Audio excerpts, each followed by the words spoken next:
Hello guys, welcome back to my channel, and in this video we're going to continue on our road to quantum field theory by exploring basically some notions of classical electrodynamics. So in the previous videos we looked at the formalisms of classical field theory, both non-relativistic and relativistic. We derived some important properties by considering the Lagrangian not be only like of a point-like particle but of an entire field, so a Lagrangian density, such as, for example, the Klein-Gordon equation, which we mentioned that we're going to get back to in the future. But for now, we saw in particular how we could derive the relativistic Lagrangian of a field, and especially of how a scalar field would interact with a massive particle. Now, for this video, we're not going to continue to jump specifically deeper into that concept. However, it is going to be important when we jump in the future into some of the more field formalisms for some aspects of quantum mechanics. So I will refer to in the future as to when we're going to need that basics of classical field theory again. But in this video, what we're going to do is we're going to look at some basic properties of the electric and magnetic field and see how that plays into a role as to making a big tensor object, which encapsulates all of electromagnetism as a force. So we're in essence going to look at one mathematical object which captures both electric and magnetic fields and kind of unifies its mathematical description, at least in a very elegant way, which is not only very handy for us to work with, but also which makes sure that we have a more a Lorentz invariant formalism for the equations which dictate things in electromagnetism, the Maxwell equation. So we're going to get something which gives us the Maxwell equations in all reference frames, which is handy, especially in the context of special relativity. So without further ado, let's get into it. Now, if there's one thing which is handy for you to remember from electromagnetism is the following two things about the electric and magnetic field. And that is, if you have a magnetic field, so if I have, for example, a bar magnet, north pole and a south pole. If I have a bar magnet which generates a magnetic field, if I cut this bar magnet into half, then you're not going to get a single monopole, basically a single thing that kind of acts as a source for a magnetic field, a single point source, or one that acts like a sink in the case of the south pole. You will always get this, you will get basically that if you split a magnet, you will get another magnet, a smaller magnet basically. This is very important because it states a very particular thing about the mathematical description one has for magnetic fields, and that is that magnetic fields are what are known as solenoidal, and that's a very fancy word, but it basically says that you cannot have monopoles. So let's say, for example, like this. That is, you cannot have monopoles in the case of magnets, and more in particular, in more mathematical, you could say formalism, it basically says that the divergence of a magnetic field ought to be equal to zero. And this is because the divergence in essence defines how much something kind of flows out in a source-like matter or flows inwards in the case of a negative divergence. So this is, you might recognize this, especially if you've taken a class or two on electromagnetism, as one of the equations of Maxwell. So the no monopole, basically Maxwell equation. And it is a very handy thing because this no monopole equation also tells us something about how we can describe the magnetic field, and that is a solenoidal magnetic field, so one that is divergentless, can be described as the curl of another vector, and this arbitrary vector in electromagnetism, this A right here, is called the magnetic vector potential. So this nabla cross A basically means that you'll get another vector which is orthogonal to the direction of change of this field as well as the vector itself, pointing in a particular direction, and that is one way you can describe the magnetic field B as well. Now keep this in mind, as now we'll look at a property property that is kind of similar to this, but for the electric field. Now, for the electric field, if you saw this particular drawing, you can already notice a similarity with some electric field, right? Like this looks exactly like the magnetic field, which the electric field, which a positively point-like charge would generate, basically. Charged particles generate an electric field, and this electric field does have a non-zero divergence. As a matter of fact, the divergence you would have basically with an electric field is described by what is known as Gauss's law. So it is a very, again, fancy word, but saying that the total amount of, you could say, electric field lines that are coming out of some sort of point-like charge is equivalent to the charge density, so the amount of charges encapsulated in a given area, over some constant. So this is, again, all parts of electrodynamics, but however, what can we say about the curliness of this electric field right here? As for example, if we look at a specific region of the magnetic field, we can see immediately that it always will have some sort of curl, right? Like there's always going to be some sort of twistiness of the field lines that is not just pointing radially outward. Can we immediately from this say that the electric field will be a curlless thing? Well, actually, no, because one of the Maxwell's equations actually is the Faraday's law. And Faraday's law states that the curl of the electric field is proportional to the change or the rate at which the magnetic field changes with respect to time, with a minus sign right there.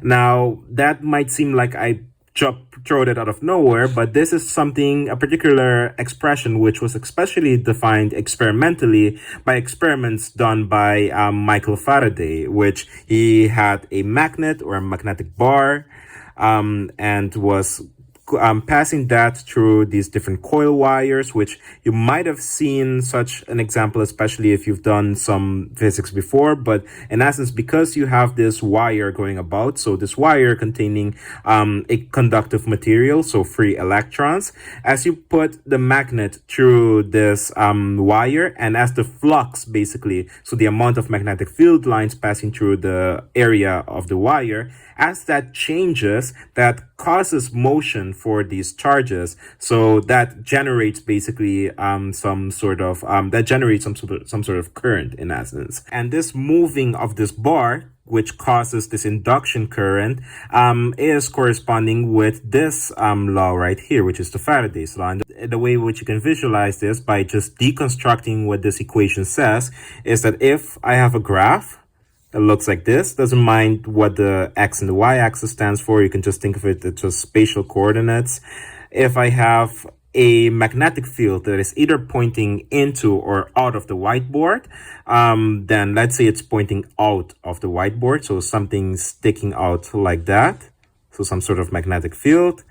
Then if this is the case for the bar magnet, something pointing inwards, that means that you're looking at it from the front right here, right? And that means if the magnetic field is pointing like this, then by using the right-hand law, in the case of electromagnetism, you know that the current basically in the wire should flow in this particular direction in order for like there to be this magnetic field pointing out like this. So if I were to just draw one of the direction basically which the electric field ought to take, it would be in this particular direction by using the right-hand rule. And this is how you can roughly intuit that to have a magnetic field that is changing over time, then you must have an electric field which kind of curls. So this is how you can roughly intuit Faraday's law. Now, having Faraday's law in mind, we can actually plug in this definition which we had for the magnetic field and see what we get in essence. So if we plug this in here, then what we will have is del cross E is in essence equal to minus partial del T. We will have this right here, which is pretty nice and dandy.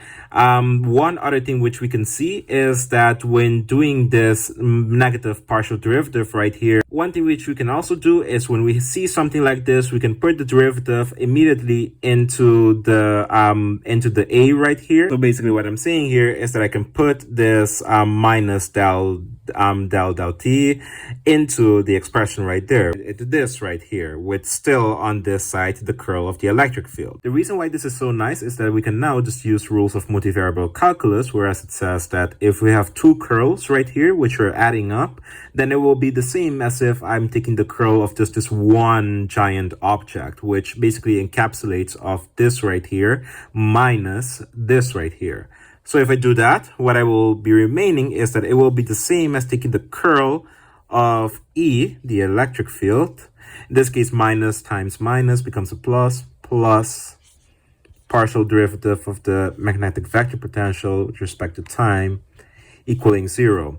This is pretty nice and elegant, because what this means is that if we look at, for example, in the electrostatic case, in which we saw that the electric field is equal to negative of the gradient because of it being curlless, it means that we can define this object right here, which also seems to be curlless because of the curl of it being literally equal to 0, as this object being equal to this negative of the scalar potential right here. So what that ought to look like is the following. That will be the following. You can write the electric field as, in essence, a combination of the gradient of a scalar potential and basically the partial derivative of the magnetic vector potential with respect to time. So this connects basically the potential of the magnetic field with that of the scalar electric field. The way this pretty interestingly boils down to the regular E equals negative of the gradient one is that if we have a problem at which the magnetic field basically is not changing, or with respect to time at least, if we were to take the time derivatives on both sides and notice that that ought to be equal to 0, then we have, in the case of a bar magnet going through those wired coil wires, it means that we don't have a magnetic field that is changing over time. If we have a magnetic field that is standing still, and it means that taking the partial derivative of that magnetic field with respect to time ought to give you basically 0. So this would boil down to 0 if the magnetic bar magnet was standing still, and that means that it reduces to the electric field in an electrostatics problem. So you have source charges which are not moving basically, which is pretty elegant. Shows you what happens when you have moving magnetic fields versus just magnetic fields that are standing still or just non-existent in general. So it's pretty elegant and nice. So putting things together and looking at like a bird's eye view of what we got so far is we have the electric field expressed generally as this negative gradient of a scalar potential thing minus the derivative of the magnetic vector potential with respect to time. And for the magnetic field, we have it defined, of course, as a solenoidal field, which can be seen as being the curl of another vector field. So having all of that, I wrote basically all of the components for both the electric field and the magnetic field right here. And I wrote it explicitly out for a reason, and that is because you can see right here that for the electric field, for example, you have a combination of derivatives basically of the scalar potential, so V, minus derivatives, all of them time derivatives of the magnetic vector potential basically.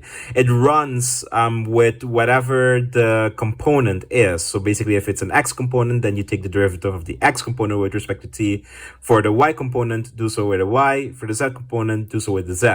And for this right here, for the magnetic field, it is the pattern which one would typically notice when taking the cross product. So you notice this difference of partial derivatives, but all of them being spatial ones. So nothing new is happening there.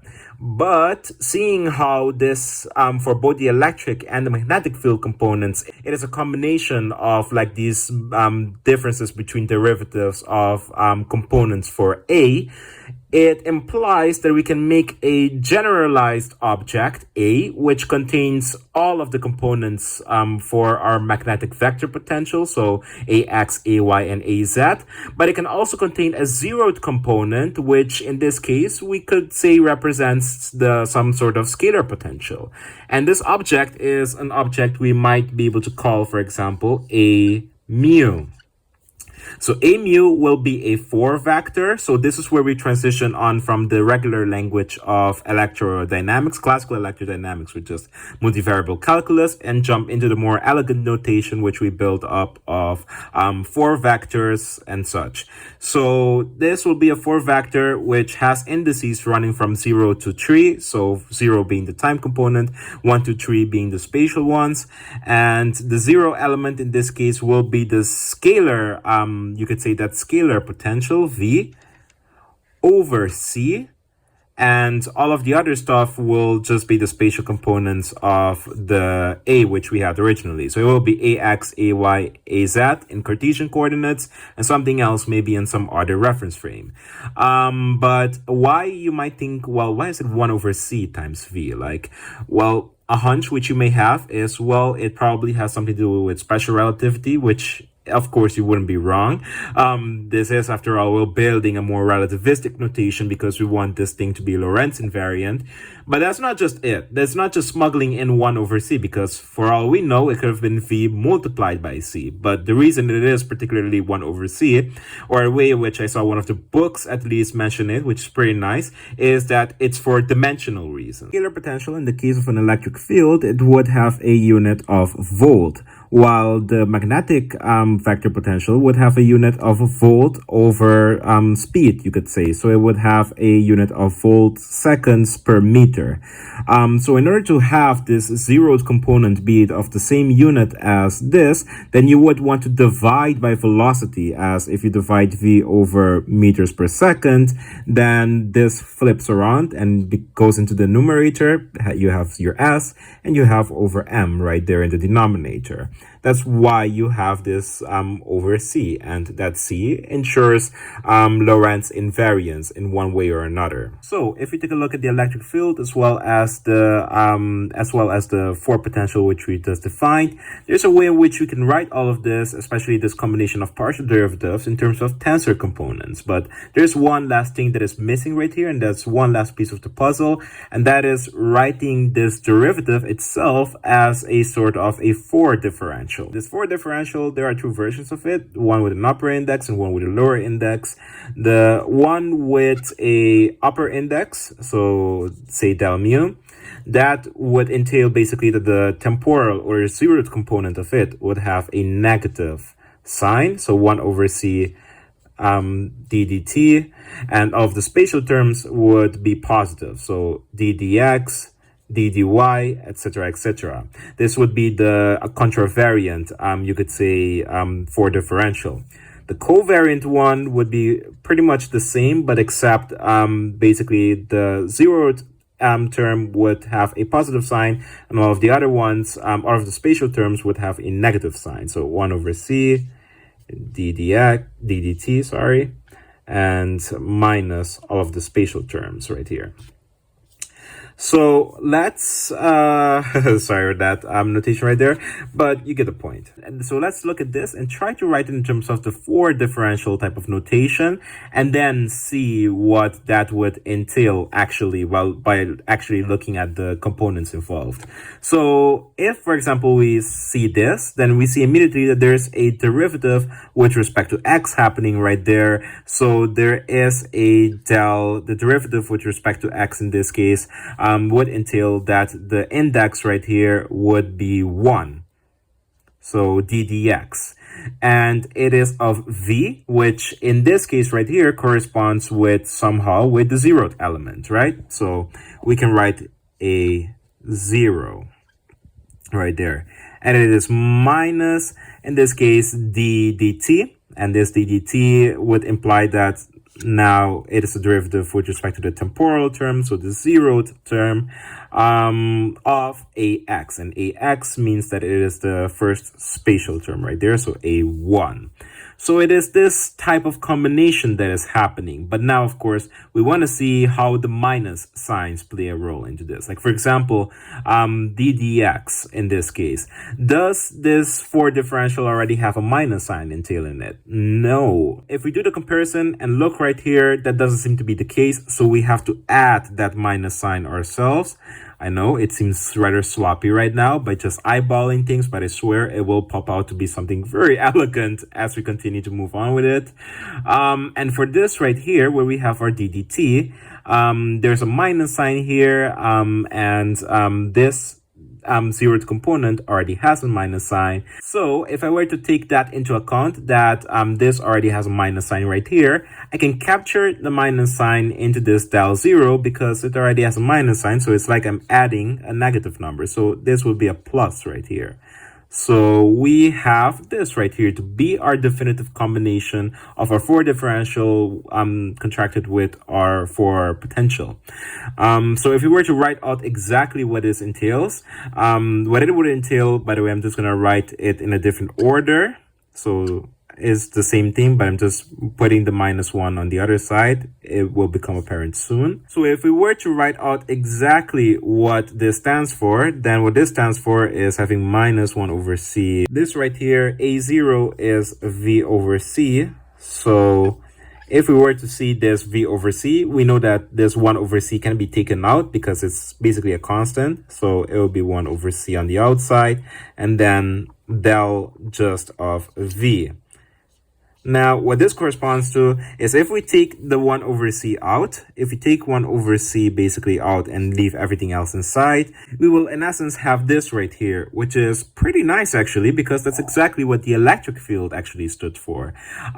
So by looking at what the combinations of the four basically tensor, or the 4 vectors would be, we got an expression which seems to have this 1 over c term in it, which also basically means that it would be Lorentz invariant in this case, because we're doing it with respect to objects which are in and of themselves built to be Lorentz invariant.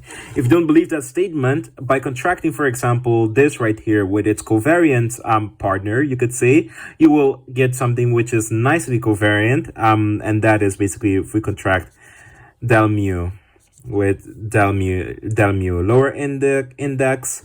Del mu with a lower index, we said before, is the same thing but with a minus signs being to the spatial components. So in essence, we will have -1 over c ddt, you could say applied onto just 1 over c ddt. So you have -1 over c times 1 over c. So if we do that, we will have 1 over c squared ddt. So second derivative, you could say, and all of the spatial terms, because it's going to be like ddx, then applied onto minus ddx because of the one with the lower index, then in essence, we're going to get the negative of the Laplacian. And that, in essence, we saw in the last journey to our road to quantum field theory, that was the D'Alembert. The D'Alembert is basically the equivalent of something like the Laplacian, but taking space-time basically into account. So that already nicely shows you that basically by playing around with these 4 differentials as well as this 4 potential, we get something which very likely will be invariant or Lorentz invariant, which has Ex in it. But only thing is, it's not Ex as it was here before, but it's Ex over C. And this thing, which is Ex over C, is an object which has the components basically 0, 1, of which basically is 0 to 1 element is Ex over C. So this object, we can define it with a more general name, and we can call it F mu nu, which is equal to, well, this combination right here. So del mu a nu minus del nu a mu. This, in essence, is going to give us what we, in essence, want, which is the electromagnetic field strength tensor. But before we dive even deeper into it, I want to do at least one more. Like, for example, instead of 0, 1, let's do 0, 2, see how it works out. And then you yourself, if you want, can attempt and find 0, 3. And then we can go on into the further nuances of this thing. If we repeat the same type of calculation, I wrote right here the component, the y component of the electric field, which was what we found right here. If we attempt to do the same thing, in which we have now F02, then basically what we find is that by doing the calculation, so having del 0 being -1 over c ddt of A2, which is AY, minus basically d dy of a0, which is v over c, and you can take the 1 over c out right here, which is what I did. You get minus 1 over c dv dy. And if you look, take the 1 over c out and look solely at what's left, then we can notice immediately that this is ey, which is why I wrote it right here so that you can see it again. And if that is the case, that basically implies that f02 is ey over c, which is interesting. That means if we write this new object, which we found right here, f mu nu, in the form of a matrix, it is not a matrix, but if you represent it as a matrix, then we have an object which is a matrix that is 4 by 4, so it has 16 components in it. So 1 2 3 4 1 2 3 4 1 2 3 4 1 2 3 4. Now, in this case, the mu's would represent the columns. So mu's represent all of the columns right here. And the nu's would represent the rows. So nu would represent all of the rows. Now, f01 is basically mu equals 0. That is row 0. So that's this first one right here. And nu equals 1. That is this right here. So this we found to be ex over the speed of light value. Now f02 still on the first column, but now on to the third row, basically, we found that to be ey over c. If you were to do this for yourself, you will find that f03 is going to be ez over c.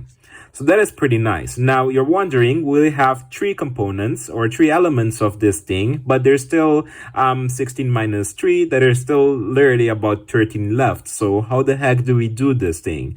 Worry not, there is a way in which we can eliminate at least 4 of these already very quickly without even having to compute it. So that's pretty nice. The way that would be done is by noting that the diagonal elements would all actually be equal to 0. Now, the fact that all of the diagonal components will turn out to be 0 right here has to do with the fact that what we've just constructed right here is very sneakily something called an anti-symmetric tensor. Now, what anti-symmetric tensor means is that basically when these indices are the same, so when mu equals nu, then actually this thing is going to be equal to 0 because both of these terms will be the same thing. Now, when you have a symmetric tensor, that means basically that when mu equals nu, then you have a value of something like 1.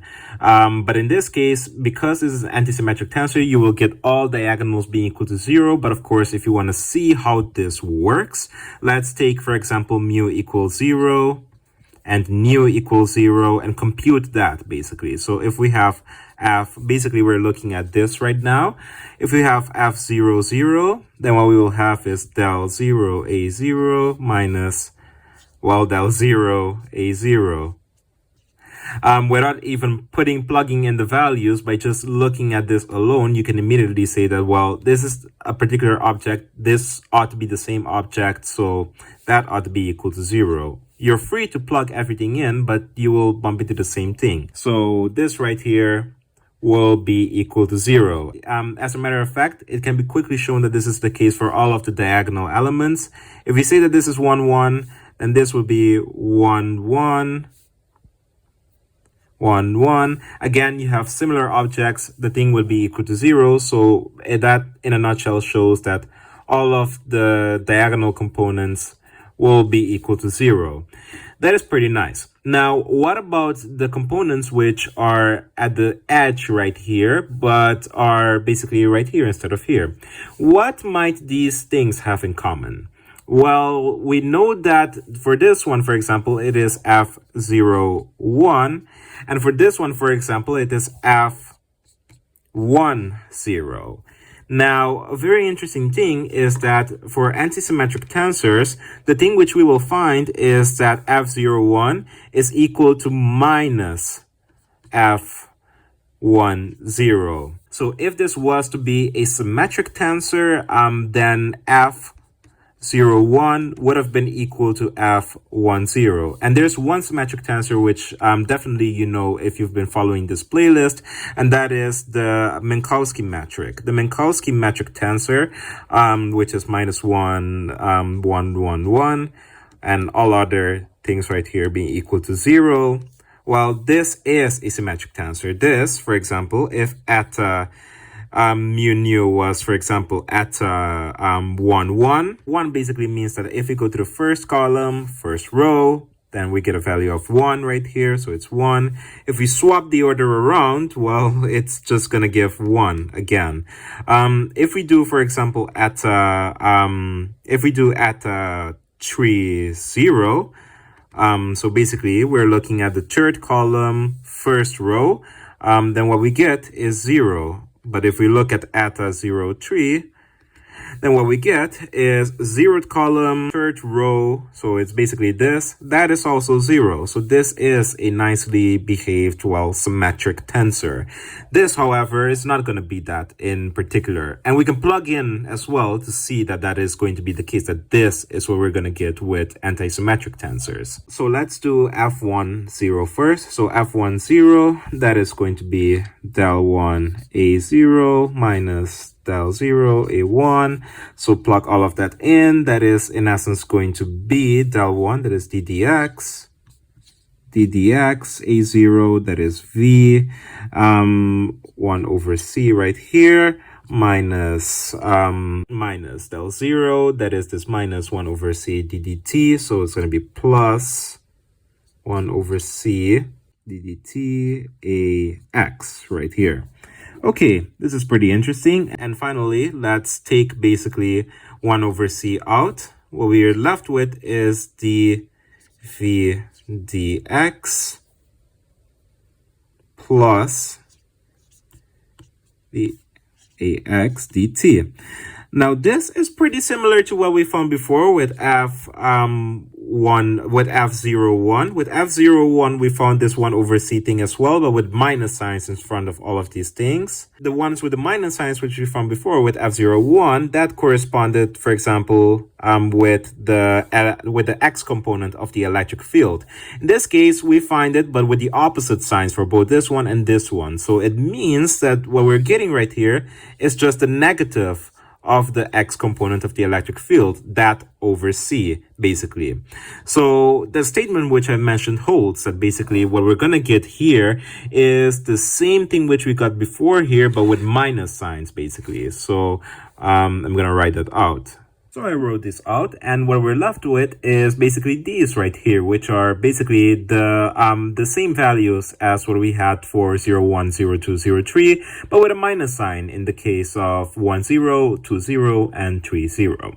Now we're only left with these right here, so we reduced our problem from having so many unsolvables to just having 6 things which we need to fill in. And thankfully, we actually can have a hunch as to where this is going to go, because the only thing that we're left now is actually the magnetic field, you could say, terms. And these are going to fall into place really nicely because we know that a magnetic field is solely a combination of the spatial terms right here for the potential. So in essence, we know that it is not going to incorporate any A0 term. It is only going to incorporate some A1, A2, and A3 terms. So let's keep that in mind, and let's calculate this one right here. This would be the second column, third row. So if we were to compute this, it would be second column is F1. Third row is 0, 1, 2, that is 2. So we're interested in calculating F1, 2. So that means we want del 1a2 minus del 2a1. Let's plug everything in now, shall we? So first thing right here will be the dx of a y. So day with respect to dx minus, now we have dy, because it's a second spatial term, of a x. Now let's take a peek and see which magnetic field this corresponds to. So day with respect to dx, so day with respect to dx, that's pretty nice, minus dax with respect to y. dAx with respect to y. So basically what we found is the Bz component right here. So the Z component of the magnetic field strength. Now, interestingly, since we found this, we already found another one as well already without even having to calculate. And that is, we found actually what F21 is. Because this thing is an antisymmetric tensor, we know immediately that F21 must be minus BZ. So this, which we just found, is BZ, and F21, which is minus BZ, is at column where index number 0, so that's right here, so column number 3, and 1 is basically at row with index 1, so at the second row right here, so this right here. So this would be minus BZ. That's very nice. Now let's compute this one right here and then this one right there. So let's compute, in this case, F13 basically. So this last one right there. F13 is the following. So let's see if there's a corresponding magnetic field. Also, my apologies, this is not ddy, this is ddz, because of this is the index 3 right here, so the third spatial bit. So let's look for these two things. The derivative of az with respect to x, let's see. Well, there's only the derivative of az with respect to x right here, but it's negative. And let's see maybe if there's the derivative of ax with respect to z. There is one, but in this case it's negative, while in here it is positive. So basically there is exactly this, but a negative sign, which we just found. That's no problem. It just means that we found negative b. Let's see which component that was. By, basically. We found negative by for F13. And that means basically now that, well, let's put that in there. So for this one, we found negative by. And it means now that for F31, one would get the positive value of by. So that would be, it would be right at the last column and at the second row. So it would be by right here. So the only thing that we're left missing is these last final bits. And we know that they're going to be the bx components. So let's quickly get that over with and see whether or not this is going to be the plus, minus, etc. F23 basically is going to be what we are interested in right there. So let's plug everything in. And this right here, which we found, let's see if it corresponds to anything. Del az with respect to y, del az with respect to y. Yes, so that's of bx. That's good.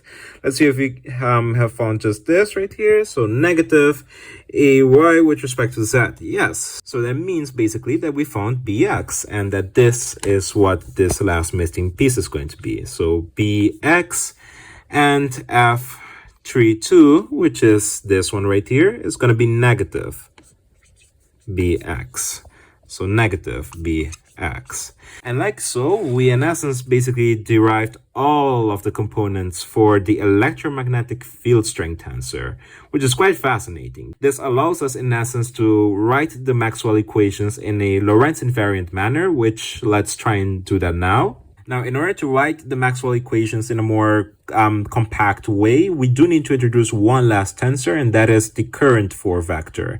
Now, the current 4 vector isn't going to be as complicated or as involving as the electromagnetic field strength tensor. It is simply going to be a 4 vector which we create to describe current in a relativistic manner. Now, current, at least in the more classical electromagnetism sense of the things, is described as this vector field. Let's say if I have a wire, I wire the current in the wire as this vector field of things flowing, basically.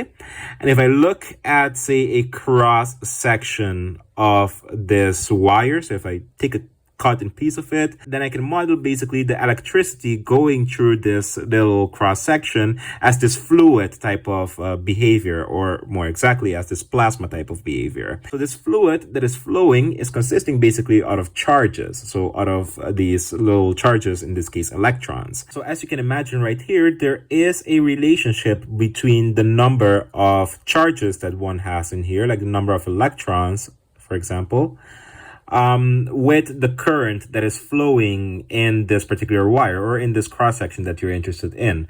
And the relationship between the two things, between the current flowing that you're modeling as a vector field and the charge, is the thing that is known as the continuity equation. And that basically looks at the amount of current flowing through this an area, basically.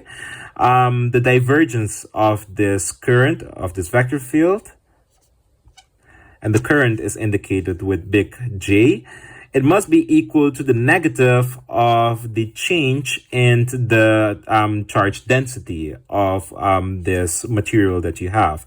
Charge density is given with rho, and the charge density is, of course, the number of, you can say, charges, so number of Qs in a given volume. So with this continuity equation in mind, which relates basically the current with the charge density, we can try and create a 4 vector out of this. We can try and do that by noting that if, for example, we send this right here to the left-hand side, which is another form of writing the continuity equation, but you see a very familiar form popping up right here. You see the form which encapsulates taking the derivatives, the spatial derivatives of the components of the current vector, adding it with the temporal one, and the temporal one being this rho right here. So in essence, what we have here is the derivatives, the regular derivative, or the partial derivatives of all of the components of this current vector, and then adding it with the temporal one, which has that rho density. So what that entails is that we can create a 4 current vector,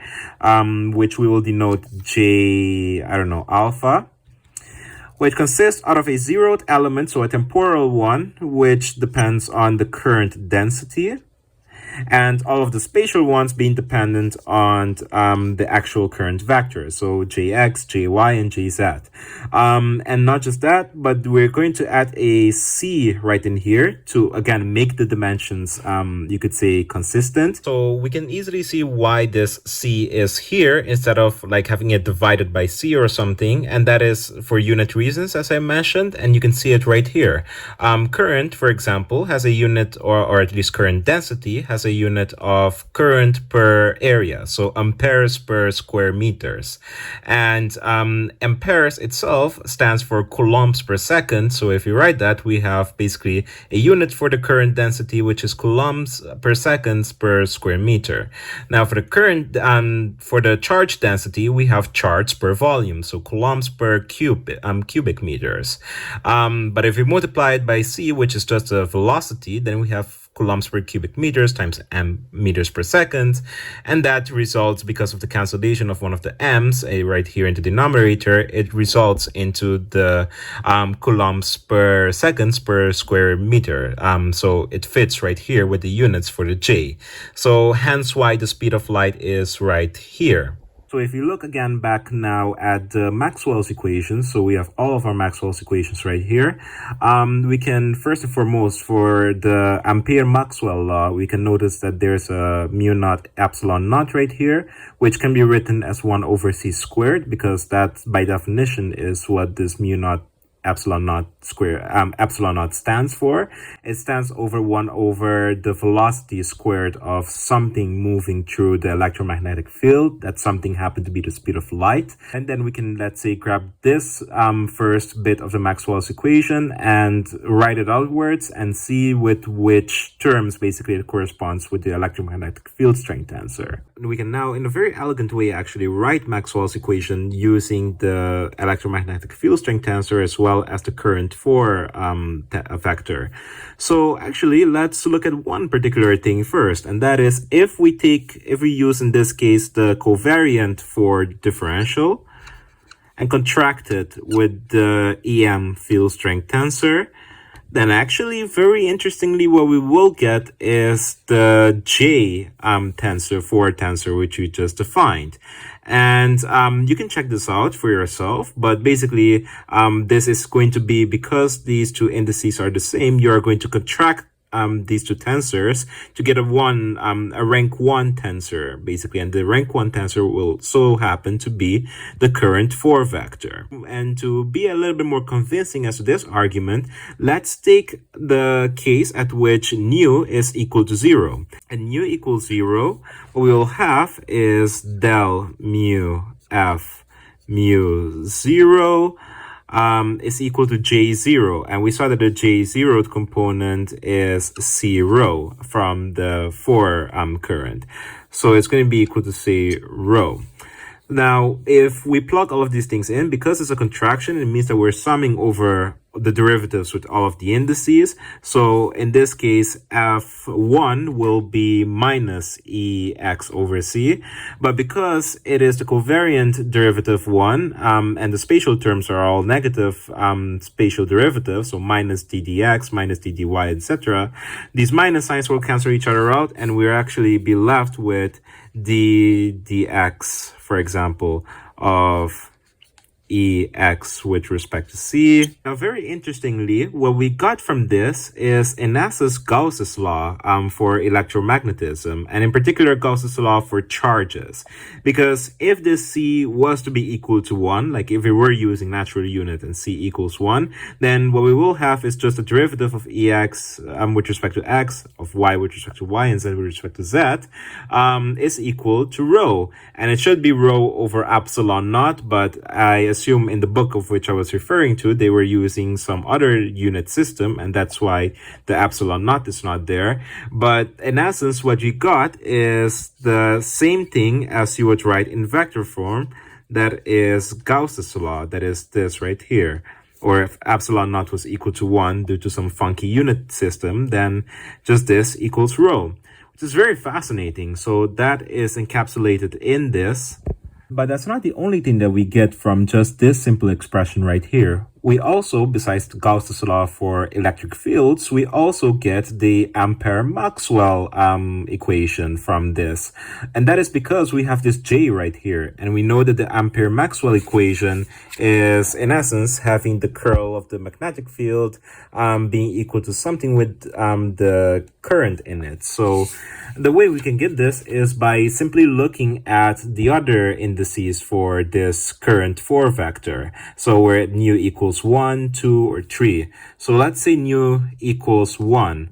Well, in that case, we already know that we're going to have to sum over 3 things again, because in the case of where mu equals 1 as well, you're going to have a zeroth thing, because mu equaling nu means it's one of the diagonal elements. This is going to be the same thing if you do it for nu equals 2 or 3 or 0, as a matter of fact. So you're going to get basically this combination of derivatives with the magnetic field and one perhaps with the electric field, which will make it look pretty much something like this with some time derivative of the electric field. As a matter of fact, let's compute this one right here and see what we get. So in essence, on the right hand side, we're supposed to get something with J1. So the first, or the x component, let's say, of the current, so Jx. And let's compute all of these things, the contractions. So it's going to be mu 0 first, so 1 over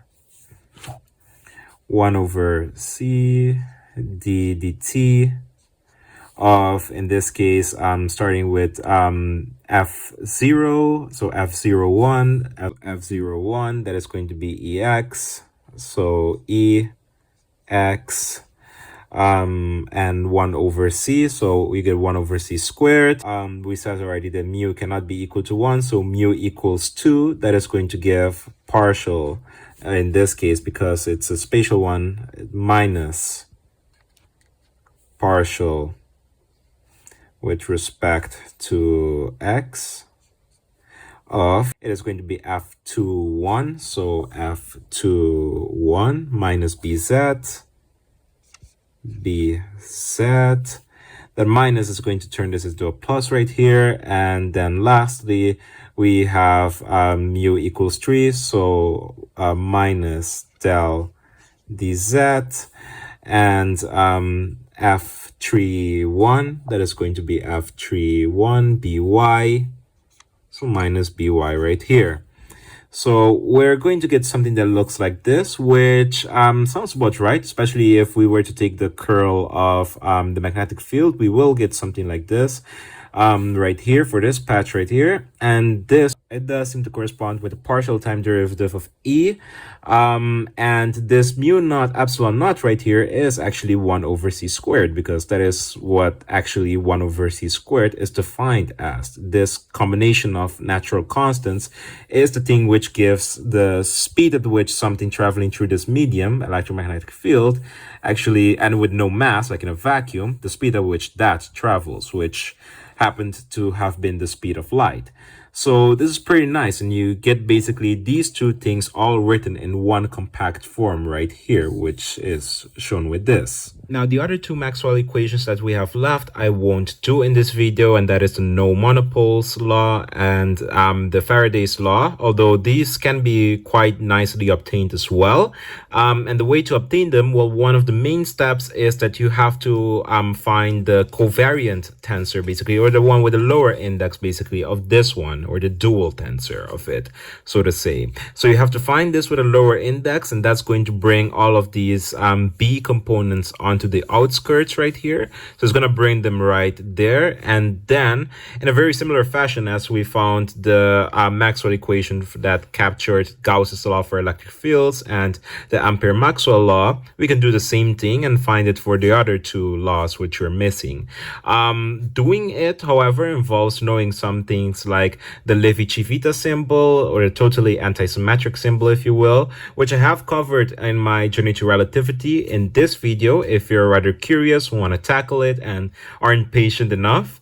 But if you're patient enough, then I think we shall leave it till here for the day. And when we come again against it, then we will tackle it, which is very likely going to happen, as I mentioned before. Thank you for having tuned in, especially if you stuck all the way through with the entirety of our fourth part of our road to quantum field theory. I get, by the way, if this is a bit overwhelming, so do take your time, especially if you're also learning this at the same pace as I am. Take your time, do some exercises if you can, or watch some other videos, read some other resources to get the feeling of this more in depth, as it is challenging, and I'm experiencing that challenge myself. Like actually making and putting things together, as I think I've mentioned before, for this playlist is much tougher than it was for me for Journey to Relativity. Because relativity is easier, like relativity is harder, and the deeper you get into it, it gets really bad. But like I stuck with relativity up to a certain extent, and for quantum field theory I noticed that the bare minimum that you need to know is, well, it is quite a hefty sum. So it is understandable if this is quite a lot, especially with the past video on classical field theory as well, and this video as well. This video took me quite a bit to make because I really wasn't comfortable with my electromagnetism, as well as some of the things required to derive the electromagnetic field strength tensor. So it took a while, but I'm kind of satisfied. I'm glad that I did make it up till here, and I'm also hoping that you were able to follow it to your best ability as well. If you have any questions, leave those in the comment section below. I'd be happy to read, help, and even like continue to deliberate with you somehow, and to look forward to the next part of our journey to quantum field theory. At this point, we've wrapped up most of what we want to talk about, at least about classical field theory. We won't touch upon classical field theory for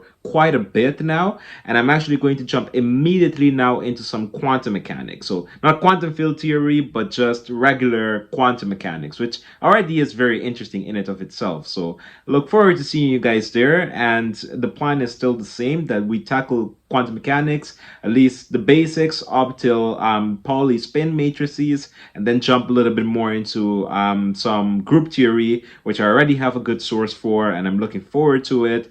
And today we kind of hinted also at the continuity equation, and I saw that that is going to play a crucial role when it comes to group theory, symmetries, and Noether's theorem. And then finally, we can actually even jump into some QFT, perhaps after a video or two on contour integrals and stuff like that. So hope to see you guys there. Bye-bye. Take care.